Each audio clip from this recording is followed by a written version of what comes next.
Hey guys, I'm with Satchmo and we're in Lowe's and we're walking hands-free, right, in heel.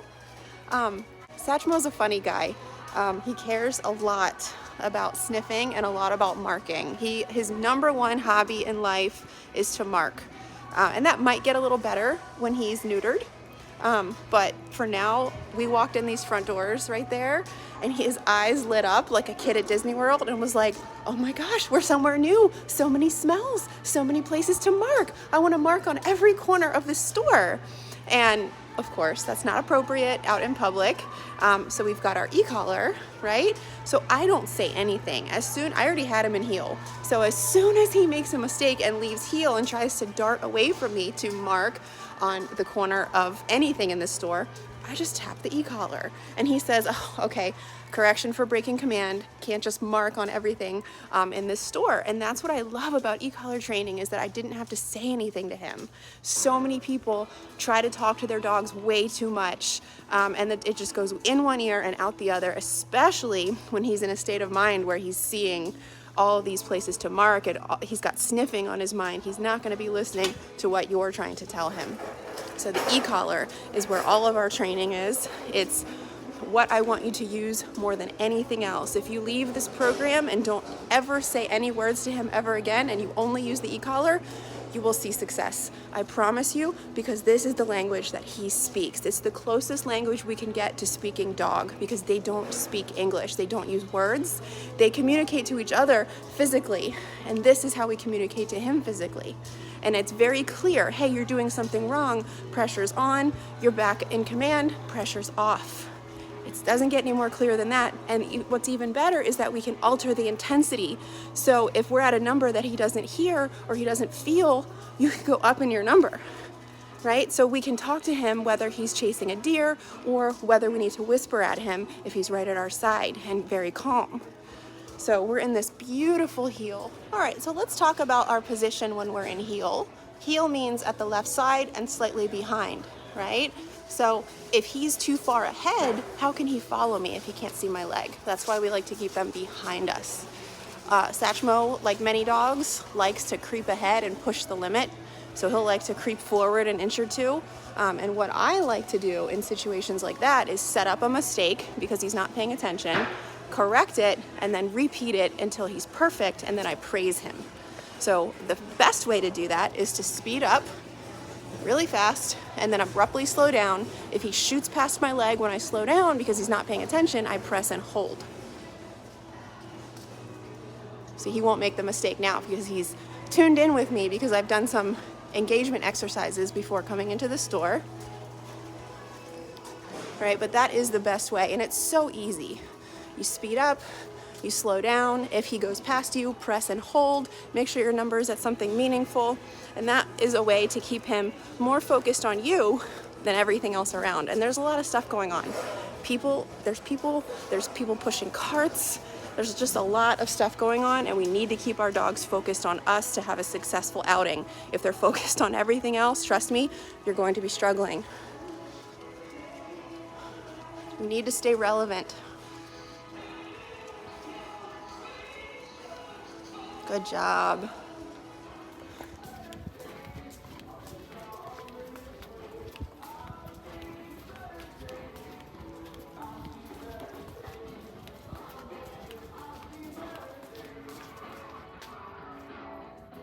That's a good boy.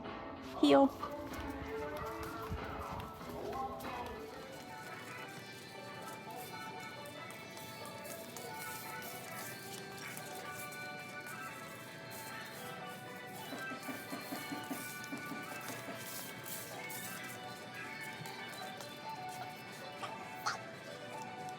Down. One good boy. Very good boy. Stay.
That's a good boy. Oh my gosh. Heel.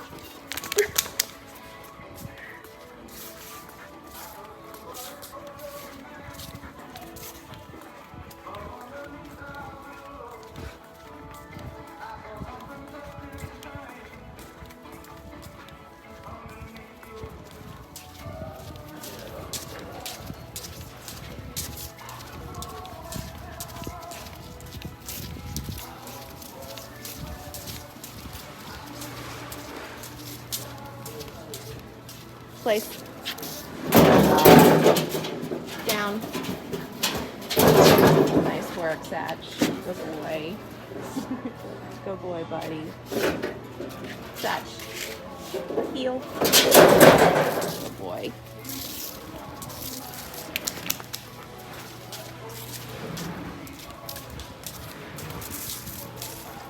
Sit. Stay.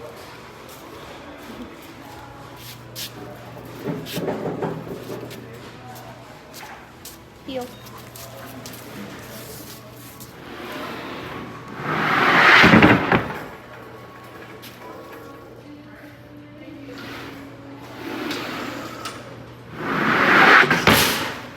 Good boy.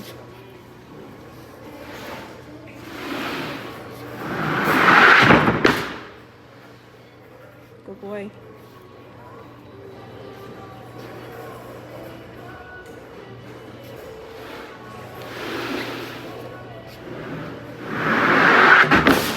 Good boy.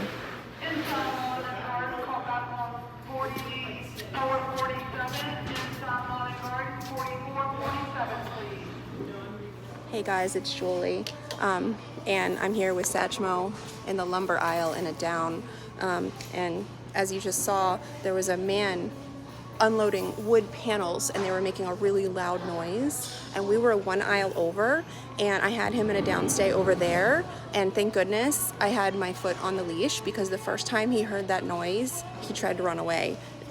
The noise, he's really panicky about rolling things, loud noises, probably fireworks, and so it sends him into this flight where he thinks he needs to run away to stay safe. And so what we do is exposure therapy. I brought him over to the aisle where the gentleman was unloading the wood panels, where the noise was even louder, and I put him in a stay command and said, you need to prioritize your stay over your fear. So I'm taking the option of running away out of the equation. So he's essentially forced to watch this and say, there's no reason to run away because it's not hurting me, right? But if I were just to say, oh, my dog is scared, let's get out of here, he will stay scared forever. And that's why you see adult dogs who are still scared of fireworks and thunderstorms and the vacuum, and a fork drops on the floor and they run for the hills. It's because people don't push them. They don't push them to face the fear and actually watch and realize nothing's hurting me. He'll be a better dog because of it.